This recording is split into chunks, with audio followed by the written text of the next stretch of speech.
बहुत अच्छा लगा भाई आपसे मिलके। Thank you so much. 638 का एक शोरूम में 623 की 623 की बड़ी भाई। मतलब ऑन रोड वगैरह वो टैक्स वैक्स नहीं लगाए क्या? चीजें बहुत मिल रही हैं गाड़ी के अंदर, बट बंदे जाते नहीं है इसकी तरफ, इसकी लुक्स की वजह से। इंस्टा स्टोरी स्नैपचैट भी लगाते हो तो कम से कम यहाँ पे बैठ के ये फील नहीं आने वाली कि कैब में जा रहा होगा बंदा। हाँ। देखने वाले ये सोच सकते हैं। वैगनआर में तो डालते तो सही में। सो हेलो भाइयों, वेलकम बैक टू चैनल। सो भाइयों, पिछली वीडियो में आपने देखा होगा, इसका मैंने वॉक अराउंड दिया था। ये आपकी इग्निस है जो कि डेल्टा वेरिएंट था, अलॉय लगी हुई सेम आप देख सकते हो। और भाइयों आज जैसे कि मैंने पुरानी वीडियो में आपको जिक्र कराया होगा कि क्यों आपको इग्निस लेनी चाहिए वैगनआर और स्विफ्ट के अकॉर्डिंग। खुद ही मारुति की कंपनी में मतलब इतना कंपटीशन हो रखा है, बंदे इतने कंफ्यूज है। तो आज इसके ओनर से पूछते हैं हम कि इग्निस लेना वर्थ है या नहीं है, या फिर आप किसी और गाड़ी पे जाओ, मतलब क्या एक्सपीरियंस रहता है इग्निस लेके। तो मिलते हैं आज हम योगी डागर भाई से। हेलो भाइयों। बहुत अच्छा लगा भाई आपसे मिलके। थैंक यू सो मच भैया। तो भैया का भी यूट्यूब चैनल है जो कि काफी फेमस हो रखे हैं। फेमस नहीं है भाई कुछ। अरे हमारे लिए भैया आप बहुत फेमस हो, बहुत ऊपर हो। तो भैया का है वाईडी कार रिव्यू करके चैनल, जो कि मैं क्या यार वो आप लोग जानते ही होंगे मुझसे पहले से। तो भैया ये ऐसे कि ये है आपकी इग्निस। जी। इग्निस ही क्यों? इग्निस ही क्यों? क्योंकि भाई देखो दो रीजन थे इसको लेने के। एक तो इस पे डिस्काउंट जो है बहुत अच्छा मिला। अच्छा। और दूसरा गाड़ी मेरे को बहुत पहले से पसंद थी है। जितनी बार इसके रिव्यूज वगैरह मैंने डाले, मैंने हर वीडियो में ये चीज़ बोली है कि भाई कभी मेरा मतलब ऐसा बजट बना लेने का, कभी ऊपर वाले की मेहर हुई तो मैं ये ही गाड़ी अपनी पहली प्रेफरेंस करूंगा जो मेरे को नहीं लेनी थी। तो वही चीज़ तो मतलब ऐसा क्या पसंद है इस गाड़ी में? भाई एक तो इसकी लुक्स मुझे बहुत पसंद है, मतलब जो ये बॉक्सी सी लुक है इसकी, ये इसकी लुक है। अब यहाँ पे अपनी प्रेफरेंस हो सकती है, किसी को ये पसंद आती भी है, किसी को नहीं आती है, ज़्यादातर तो पसंद आती ही नहीं है। ठीक है, तो मुझको इसकी जो है लुक्स पसंद थी सबसे अच्छी चीज़, फिर पसंद भी थी, और इस पे फिर डिस्काउंट भी बहुत अच्छा खासा मिलेगा। अच्छा, मतलब डिस्काउंट के साथ कितने की पड़ी? ये पड़ी है भाई मेरे को 638, इसका एक शोरूम पड़ता है, आप देखोगे साइट वगैरह पे, तो ये मेरे को पड़ी है 623 की। 638 का एक शोरूम में 623 की? 623 की पड़ी है। मतलब ऑन रोड वगैरह वो टैक्स वैक्स नहीं लगाया क्या आपकी गाड़ी में? सब कुछ लगा दिया भाई, सब कुछ लगा दिया। डिस्काउंट इतना जबरदस्त मिल गया। तो मतलब इतना तगड़ा डिस्काउंट कैसे? अगर आप भाई दिवाली से पहले वीडियो देख रहे हो तो दिवाली तक आप लेने के लिए जाते हो तो आप अपना मुंह मांगा डिस्काउंट भी ले सकते हो उस गाड़ी के ऊपर भाई साहब। मतलब अच्छा, जैसे ये भी हो सकता है क्या, जैसे इसकी जगह मारुति की वैगनर सिर्फ ज्यादा बिकती है तो इस पे इतना डिस्काउंट दे रहे हैं? अब ये पता नहीं यार क्यों, ये शायद यही रीजन हो कि बंदे लेते नहीं है इसको, इस चक्कर में डिस्काउंट ज्यादा दे रहे हो। अच्छा, आपको नहीं लगा कि मतलब और कंपनी की तो चलो बात ही छोड़ दो, खुद मारुति की जैसे स्विफ्ट आती या वैगनर आती, तो कभी सोचा था उनके तरफ या नहीं? भाई देखो मैं बताता हूँ क्या है, आपको पता ये काम यही है अपना डेली का, मतलब गाड़ियों का ही। तो ऐसा तो था नहीं कि मुझे पता नहीं था किसी गाड़ी के बारे में कि क्या है कैसे है। वही तो चला के भी सारी देखी हुई थी। तो फिर वही थी कि पसंद वाली बात थी, पसंद मुझे ये थी स्विफ्ट में। मतलब थोड़ा अपनी वो है, मैं कुछ कहना नहीं चाह रहा, मतलब ये मतलब इसकी लुक ज्यादा पसंद थी, स्विफ्ट की ज्यादा पसंद मतलब नहीं मुझे थी। कोई ज्यादा खास लगी। अच्छा। अच्छी गाड़ी है हाँ। बट वो थोड़ी नीची ज्यादा हो जाती है भाई। अच्छा, इसमें हाँ ये तो है, उसका 165 के mm के करीब मिलता है, इसमें आपका 180 mm के करीब मिल जाता है। तो वो चीज़ एक और आ जाती है, इसमें ग्राउंड क्लियरेंस आपको ज़्यादा मिल जाता है। और जो बॉक्सी डिज़ाइन है, मतलब मैंने कहा था ना यंगस्टर्स की कहीं ना कहीं पसंद हो जाती है जो बॉक्सी डिज़ाइन होता है गाड़ियों में। आप इसमें कुछ भी करा सकते हो, मतलब हाँ। मैंने तो जस्ट अलॉय जलवाए हैं। अगर आपका बजट है और आप पैसा लगाना चाह रहे हो ना, ये गाड़ी ऐसी हो जाएगी, इलाके में बंदे देखेंगे इसको मुड़ मुड़ के कि कोई चीज़ बंदे ने ली है और कुछ पैसा आपने इस पे लगाया है। ये बात तो है। ये इसका भी भाइयों कहीं ना कहीं स्विफ्ट जैसा साइट हो रहा है। अगर इस पे आप पैसा लगाते हो ना तो इतना मतलब निकल के आ जाती है ना ये गाड़ी, जैसे स्विफ्ट आती है। और स्विफ्ट ना बहुत ज़्यादा कॉमन हो गई है, ये थोड़ी एक है यूनिक टाइप, तो वो चीज़ आ जाती है। अच्छा, जैसे इग्निस ली तो इग्निस में डेल्टा ही क्यों? डेल्टा इसलिए भाई देखो, ये था कि पहली गाड़ी मैं ले रहा था अपनी, ठीक है, नहीं इससे पहले 2 बीट मैं रख चुका हूँ, सेवलेट की बीट थी। अच्छा। तो नई गाड़ी में अपनी पहली ले रहा था, तो मेरे को ये था कि भाई उस गाड़ी में मैंने बहुत चीज़ें फेस करी भाई। बीट जो थी, हर दूसरे दिन मैकेनिक के पास, बार बार चीज़ों को खोलना, बार बार कुछ इधर से उधर। तो जो बार बार खुलने का प्रोसीजर था ना उसका, वो ही अपने आप में एक ट्रॉमा था भाई। कितने ही गंदे तरीके से बंदा खोल देगा और उतने ही गंदे तरीके से उसको लगा भी देगा। तो जो फिटिंग पहली चीज़ की आती है, नई चीज़ की आती है, वो दोबारा से हो नहीं पाती है। तो सिग्मा आता है इससे नीचे, जो कि बिल्कुल खाली आता है, ब्लैक इंटीरियर है उसका, फुल ब्लैक। अच्छा। ठीक है ना, उसके अंदर स्टीरियो आता है ना, उसकी पीछे की पावर विंडोज आती हैं, ना व्हील्स आती हैं, ना साइड क्लैडिंग आती है, ना इंडिकेटर आते हैं ORNs पे, और रूफ रिल्स नहीं आती, एंटीना नहीं आता, स्पॉइलर नहीं आता उसके अंदर, और क्या बताऊं बहुत सारी चीज़ें नहीं आती हैं। ये आप मतलब सिग्मा की बता रहे हो? सिग्मा की बता रहा हूँ। अच्छा, ये चीज़ें उसके अंदर नहीं आती हैं। तो एक मॉडल ऊपर जाते ही आपको इतनी चीज़ें मिल जाती हैं, देख लो। मुझे भी ऐसा लगता है पर्सनली, मैं भी खुद मतलब सोचता हूँ कि मेरे को ना बेस से एक ऊपर ही शायद अच्छा लगता है, क्योंकि बेस में ना बहुत खाली खाली सी गाड़ी रहती है, और बेस से एक ऊपर ना वैल्यू फॉर मनी लगता है। मतलब ऐसा भी नहीं ज़्यादा फीचर आपको मिल रहे हो, लेकिन जो डेली लाइफ में रूटीन में आपके आ सकते हैं ना यूज़, वो आपको मिलते ही मिलते हैं। एक छोटी चीज़ और देख लो भाई, देखो आप ये बोलो बेस मॉडल ले लो और आप ये सोचो कि भाई मैं बाहर से कुछ नहीं कराऊंगा, आप स्टीरियो तो लगवाओगे बेस मॉडल के अंदर, वही तो खुलेगी तो तब भी है। जब गाड़ी खुल ही गई तो उसमें सेंस क्या रहा, उस बात का कोई सेंस नहीं रहा। तो मुझे वही चीज़ नहीं करानी, तो मुझे कुछ भी नहीं खुलवाना था गाड़ी के अंदर। वही, और फीचर मुझे डिसेंट चाहिए थे कि भाई कम से कम 4 पावर विंडो तो हाँ, मेरा ये था कि कुछ बेसिक फीचर हो, बट इसमें मुझे भाई बेसिक से थोड़े ज़्यादा ही मिल गए। वही तो कल को भाई कोई उतर के जाए, पीछे लेफ्ट वाले डोर का शीशा खुला छोड़ा है, फिर ड्राइवर को उतर के जाना पड़ेगा और भाई अलग चीज़ है यार, वो घुमा घुमा के ऊपर चढ़ाओ। तो उससे बढ़िया है भाई, अगर आप पैसा लगा रहे हो ना तो एक वर्थ रहता है, सेंटर लॉकिंग मिल जाती है। सेंटर लॉकिंग मिल जाती है बस, और कोई बात नहीं। अच्छा वो सब तो हो गया इसका, चलो डेल्टा पे क्यों गए वो सब। अब ये बताओ ये चलने में कैसी है? भाई बहुत मस्त गाड़ी है। जैसे आप तो खुद ही रिव्यू करते हो, तो जैसे बहुत कंफ्यूजन होती है आज की डेट में, क्योंकि इग्निस वैगनर स्विफ्ट लगभग सेम है रेट में, थोड़ा बहुत ऊपर नीचे है। ज़्यादा बिकती है वैगनर, उसके बाद आती है मतलब स्विफ्ट अब ज़्यादा बिकने लग गई है जब से वो CNG में आई है, फिर वैगनर, और ये तो बहुत ही मतलब टॉप 10 में तो आती ही नहीं है ये गाड़ी। फिर भी क्यों, मतलब ऐसा क्या चाल चलन है इसका? चाल चलन इसका बहुत अच्छा है भाई। अच्छा, में गाड़ी खराब नहीं है। 1200 सीसी का इंजन है इसका, ठीक है, 4 सिलेंडर इंजन है, रिफाइनमेंट बहुत अमेजिंग है इसकी। चलने में आपको लैग बिल्कुल महसूस नहीं होगा इसमें। जो 4 सिलेंडर है इसका अच्छे तरीके से फ्यूल को बर्न करता है। फिर आप देख लो मैंने अलॉयज डलवाए हुए हैं, टायर सेक्शन इसका चेंज है, 195 है इसका सेक्शन, आप देखोगे ना तो 195 सेक्शन है, और ये बाहर भी आ रहे हैं गाड़ी से। हाँ स्टिल ये आप देखोगे MID पे तो ऑलमोस्ट 18 के आसपास दिखा रही है। हाँ, वो मैंने पिछली वीडियो में करा हुआ है कवर। 18 के आसपास दिखा रही है, तो आप इसी से आइडिया लगा लो कि गाड़ी चलने में कैसी होगी। बिल्कुल लोड नहीं लेती, चलने में बहुत फ्रीली चलती है, कोई दिक्कत नहीं है। तो मतलब और एक हाई स्पीड पे स्टेबिलिटी आती है? तो थोड़ी थी भाई, मतलब 80-90 पे पहले थोड़ा रहता था हल्का सा, मतलब देख जो होता है ना बॉडी क्या कहते हैं, बॉडी रोल सा था हल्का सा, मतलब झूलती थी हल्की, मतलब छोटे दे देती थी, दिखा देती ऐसा थी, नहीं कि भाई एकदम से पलटी जाएगी, हाँ, हल्का सा डराती थी। पर जब से अलॉय डलवाया मैंने तो उसके बाद से टायर सेक्शन जो है थोड़ा चौड़ा हो गया इसका। अच्छा, उसके बाद से 100-110 पे भाई बिल्कुल मलाई मक्खन चलती है, बढ़िया एकदम। अच्छा जैसे मैंने सुना है कि चौड़े टायर डलाने से थोड़ा स्टीयरिंग हार्ड होता है, और एवरेज पे तो बिल्कुल हुआ है भाई, थोड़ा सा हार्ड हुआ है वो, मतलब अच्छा, आप महसूस भी नहीं करोगे इतना हार्ड हुआ है। अच्छा, अगर पहले उन व्हील्स पे चलाई हुई है तो फील होगा, वरना नहीं फील होगा। अच्छा, तो हल्का सा फील होगा। बाकी इकोनॉमी मैंने आपको बताई थी भाई, ये मैं जो रनिंग बता रहा हूँ आपको 18 की, ये मेरी लोकल की एवरेज है। हाईवे पे आप जाओगे तो 20 प्लस ही देती है, 20 प्लस। ये तो मारुति की दे ही देती है गाड़ी, और मतलब इन अलॉयज के साथ 20 प्लस देती है? 20 प्लस इस अलॉय अच्छा, ये बढ़िया है।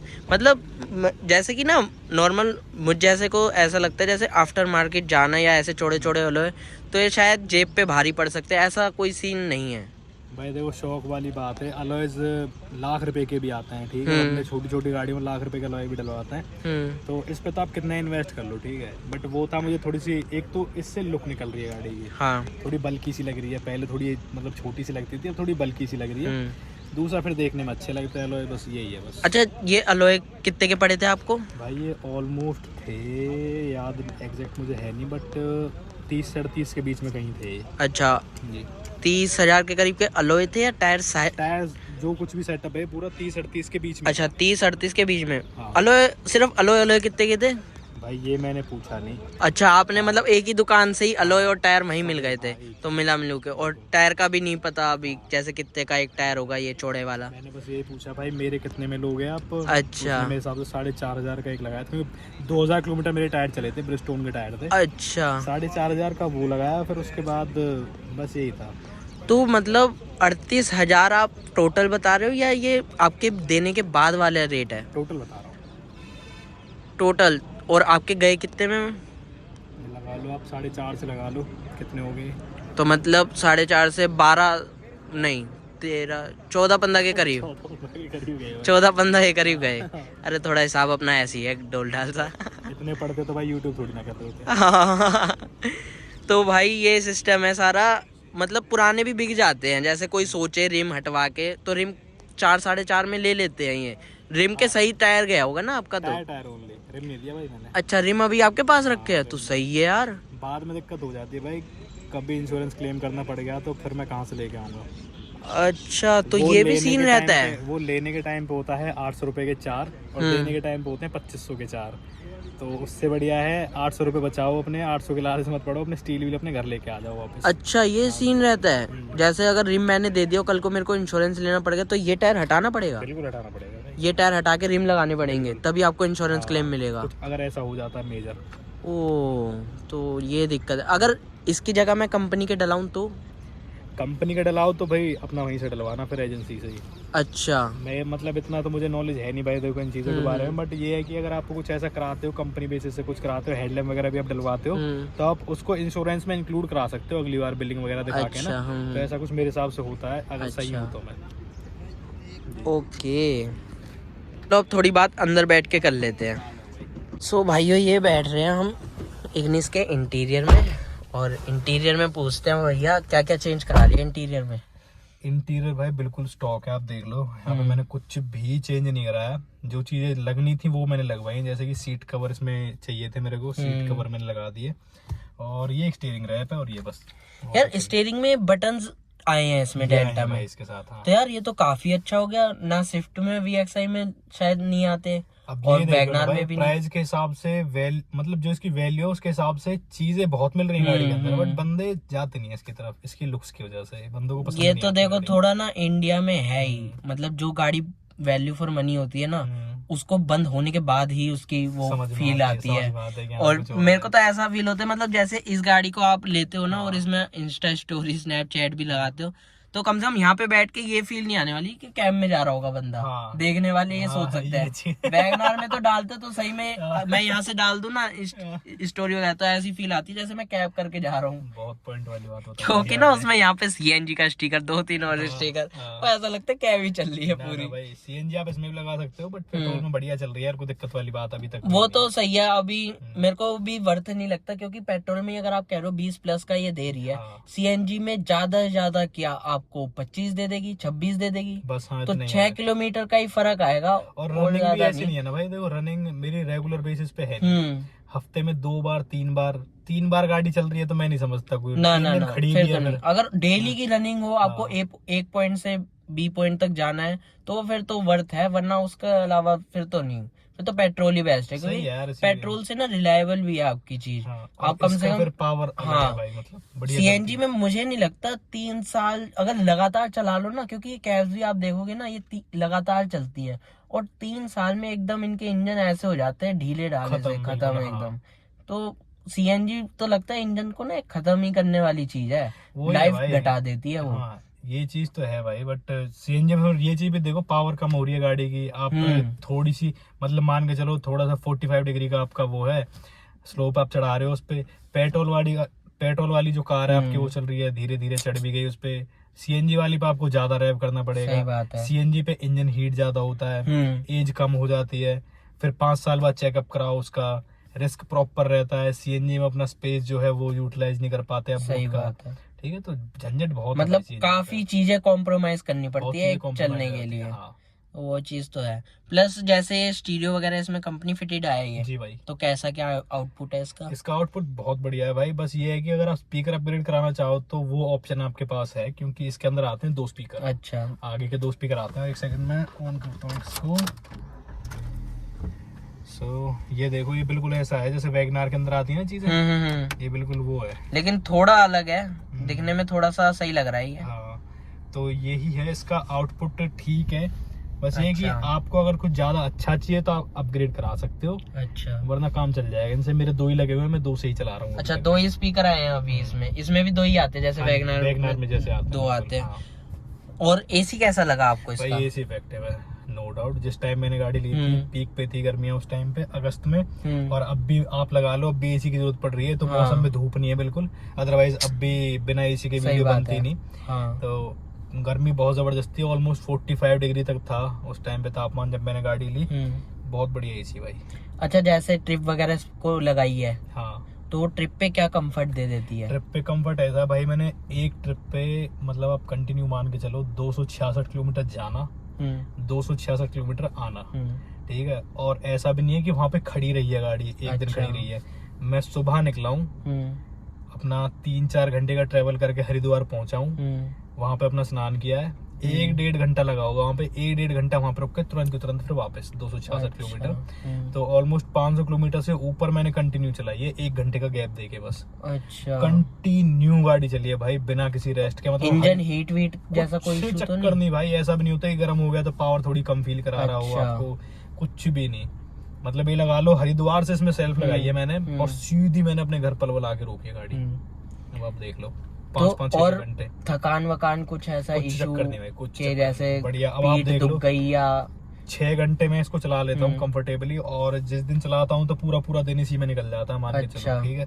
तो कंफर्टेबल है, आज तक गाड़ी की वजह से मेरे को ऐसा कोई फटीग महसूस नहीं हुई भाई यार पैर दर्द करने लग गए यार, ये वो वगैरह। अच्छा, जैसे चलाते हो तो गड्ढों वड्ढों में क्या? गड्ढों में सस्पेंशन का थोड़ा है भाई, बस सस्पेंशन का भी थोड़ा कुछ इस तरीके से है कि इसका ना आगे का सेटअप तो ठीक है, पीछे का थोड़ा ऐसा है कि अगर 2 बंदे बैठे हुए हैं तो जाएगा थोड़ा एब्जॉर्ब करता हुआ, अगर कोई नहीं बैठा हुआ है पीछे तो फिर वो कूदता ही है। अच्छा, हाँ, तो मतलब थोड़ा वो होना चाहिए उसमें, प्ले कम है उसकी थोड़ी, तो मतलब थोड़े झटके फील हैं इसमें, हल्के फुल्के नेगेटिव हैं। जैसे मान के चलो प्लास्टिक की क्वालिटी की आप देख लो, बात कर लो, ये देखो, ये तो देखो मारुति में रहता ही है इस तरीके से, मतलब ये चीजें बैंड हो जाती हैं। ऐसे डैशबोर्ड है देखो, ये पूरा इसका मेरे को लग रहा है फिर भी हल्का है, वैगनर का तो और भी ज्यादा है, उसका तो और भी ज्यादा बैंड हो जाता है। ऐसा ही आप बाहर की क्वालिटी देखोगे, मेटल फ्रेम जो उसका बाहर वाला वो है। तो ओवरऑल गाड़ी के साथ एक नेगेटिव मेनली मुझे यही है कि इसकी मतलब बिल्ड क्वालिटी और इसका जो सेफ्टी रेटिंग है यही है। और मैं इससे कंप्लेंट भी नहीं कर रहा भाई, देखो मुझे पता थी चीजें, मैंने तभी गाड़ी ली है, ऐसा नहीं था कि मुझे पता नहीं था, लेने के बाद मुझे पता चली है, मुझे पता थी, मैंने बहुत सोच समझ के गाड़ी ली है। तो मैं इसको कंप्लेंट में नहीं दिखा रहा हूँ आपको, बस मैं बता रहा हूँ, अगर आप चाह रहे हो तो इसलिए बता रहा हूँ नेगेटिव प्लान करना चाहते हो अगर वैगनर स्विफ्ट की जगह इग्निस को, तो ये नेगेटिव है। अच्छा, जैसे एक चीज और नहीं लगी आपको जी, स्टीयरिंग आपको वही मिल रहा है जो आपकी वैगनर में है, भाई ये पॉइंट बताता मैं आपको, ये चीज एक है, ये मैंने अपनी वीडियो में भी बताया था एक में कि भाई मतलब ये नेक्सा का प्रोडक्ट है, तो भाई कोई बलिनो वाला स्टीयरिंग दे देते, इसमें स्विफ्ट वाला स्टीयरिंग दे देते। सही बात है, ये वैगनर जैसा स्टीयरिंग दे दिया भाई। ये फिर ये इसके अंदर भी ऑरेंज लाइट आती है, इसके अंदर व्हाइट लाइट हो जाती ना तो थोड़ा मैच भी खा जाता मीटर से। ये अपना वैगनर की तरह ही जलती है, यहाँ पे वैगनर में भी ऑरेंज जलती है, इसमें भी ऑरेंज है। स्विफ्ट में व्हाइट आती है, और बलिनो में भी व्हाइट आती है, ये व्हाइट नहीं है भाई। तो यही है कि एक 10-20 हजार और बढ़ा देते, 2 चीजें चेंज कर देते तो क्या चला जाता है इनका, है? अब शायद यही है भाई, शायद ये बिक नहीं रही है या तो, या फिर बिक रही है तो। अच्छा, जैसे सेल्स इतनी कम है, अब जैसे आगे चल के और कोई इंजन अपडेट आती है, BS6 फेज 2 जैसे आया, और कहीं ना कहीं कंपनी इस प्रोडक्ट को बंद कर दे, तो फिर कैसा लगेगा आपको? हो जाने तो भाई बंदे को, दिक्कत वाली बात नहीं है। देखो रिलायबल इंजन 1200 सीसी का इसका है। मेनली क्या है, इंजन टिका हुआ होना चाहिए, इंजन के पार्ट मिलने चाहिए, बाकी तो सब कुछ अरेंज हो जाता है, कहीं से थोड़ा ऊपर नीचे मिल जाएगा। बाकी मुझे लगता नहीं है कि इस गाड़ी के अंदर कुछ ऐसी यूनिक चीज लगी हुई है जो मतलब आप किसी गाड़ी से निकाल के इसमें लगा नहीं सकते। डोर हैंडल्स आप स्विफ्ट के लगा दो, इसमें बलिनो के लगा दो, सब लग जाएंगे। मारुति में तो पार्ट शेयरिंग बहुत है, ये नहीं मिलेगा, वैगनर का लगा लो, सब कुछ। अब वो देखो ना, बलेनो में जो इंटीरियर है वही आपका ग्रैंड विटारा तक जा रहा है, सेम वही फ्रॉम्स में है, स्टीयरिंग वही ब्रेजा में मिल रहा है, वही XL6 में है। मतलब इतनी सारी गाड़ियां हैं लेकिन स्पेयर पार्ट वही एक चल रहा है। यही चीज है भाई, इनका इकोसिस्टम इतना जबरदस्त बना हुआ है कि इनके कस्टमर जो है ना वो परेशान नहीं होते इस चीज से। तभी तो इसकी मतलब हर गाड़ी का पार्ट कहीं न भी इंडिया के किसी कोने में तो मिल ही जाता है भाई, कहीं जहाँ हवा ना मिलती हो ना आपको, वहाँ पे इसका मैकेनिक मारुति का। सही बात है। और ये बाहर भी सही हो जाती है, बाहर भी छिड़वा लो ना तब भी कोई दिक्कत नहीं आती मारुति की गाड़ी में, क्योंकि बाहर जो मैकेनिक है ना वो भी किसी ना किसी मंदे से मंदे टाइम में भी ना मारुति के यहाँ ही काम करके निकले हुए हैं। बिल्कुल हाँ भाई। तो उन मैकेनिकों को ना मारुति का सब कुछ पता है, सब कुछ क्या चीज करती है क्या चीज नहीं। मतलब इतना कोई हेक्टिक काम भी नहीं है। आप भी मतलब ये है कि आप गाड़ी लेके निकल रहे हो तो हल्की फुल्की नॉलेज आपको भी होनी चाहिए भाई गाड़ी। सही बात है। मैकेनिक के पास 5 मिनट खड़े हो जाओ, आपको आपकी गाड़ी के बारे में पता चल जाएगा भाई इसकी वजह से ये होता है, उसकी वजह से ये होता है। हल्की फुल्की नॉलेज तो अपनी गाड़ी की होनी भी चाहिए भाई। तो ये इंजन ऐसे हैं, आप समझ जाओ इनको जल्दी से।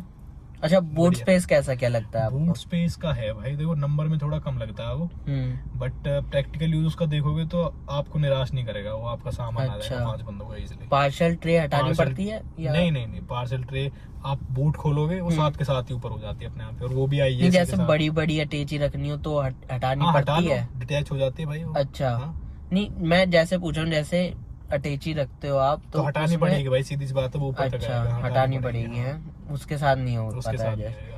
तो कोई नहीं, वो तो इतना तो चल ही जाता है। अब इस प्राइस पॉइंट पे और कितना ही डिमांड कर सकते हो? मैं भाई देखो 95% में गाड़ी में अकेला ही चलता हूँ, ठीक है। कभी 5% ऐसा होता होगा कि मेरे दोस्त बैठे हैं, दोस्त भी या 1 या 2 दोस्त बैठे होते हैं। फैमिली कभी कभी ट्रेवल करती है। जब से गाड़ी लिए मुश्किल से 5 या 6 बार फैमिली ने ट्रेवल किया है। अच्छा, 3 महीने होने को आ रहे हैं, मुश्किल से 3 बार फैमिली ने ट्रेवल किया होगा, 5 बार कर लिया होगा मैक्सिमम। तो ये रनिंग रहती है, मेनली मैं गाड़ी में अकेला ही रहता हूँ। तो मतलब फुल संतुष्ट हो आप गाड़ी से? बहुत सेटिस्फाइड हूँ भाई। जैसे कोई लेना चाहे तो रिकमेंड करोगे? हाँ, इस बजट में, इस प्राइस पॉइंट अबे देख लो ना कि मतलब पॉकेट पे हैवी नहीं पड़ रही, पेट्रोल में है, पेट्रोल में चला रहा हूँ मैं इसको बड़े आराम से, कोई दिक्कत नहीं है। सही है। तो भाइयों, इंटीरियर तो काफ़ी अच्छे से एक्सप्लेन कर दिया, एक्सटीरियर भी भैया ने काफ़ी अच्छे से एक्सप्लेन कर दिया कैसा कुछ है इसका। अब एक फाइनल और चीज़ और बता दो भैया, जैसे कि अगर अब इसके जो आपने लिया है इग्निस, अगर अब आप पे इतना कोई बजट हो, फिर क्या दोबारा भी आप जाना पसंद करोगे या कुछ और चीज़ ट्राई करना चाहोगे? भाई देखो, अब जैसे मैंने ली चला, ठीक है, तो अब तो इसका एक्सपीरियंस हो ही गया, तो सीधी सी बात है दोबारा तो इस पे मैं भी नहीं जाऊंगा। अच्छा, ठीक है, दोबारा एक ही गाड़ी पे पैसा डालना वो तो मैं नहीं डालूंगा, सीधी सी बात है, कुछ ना कुछ अपग्रेड करने की सोचूंगा। नहीं, जैसे कुछ ओनर होते हैं ना, उन्हें एक गाड़ी इतनी पसंद आ जाती है कि वो अगर वो ठुकती पिटती भी है तो वो दूसरी, ऐसा मतलब इतना कोई खास भी प्रोडक्ट मैं अच्छा है ये।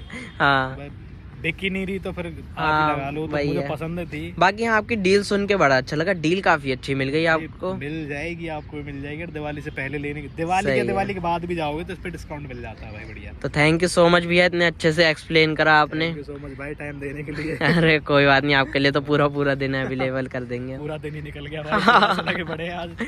तो भाइयों, यही था कुछ ओनरशिप एक्सपीरियंस सुजुकी की इग्निस के साथ, जो कि आपने देखा फुली। यही थी भाइयों वीडियो, और ऐसी वीडियो के लिए चैनल को सब्सक्राइब कर लेना। मिलते हैं अब हम नेक्स्ट वीडियो में नेक्स्ट वीडियो के साथ, तब तक के लिए keep supporting guys, take care भाइयों, बाय भाइयों, बाय बाय।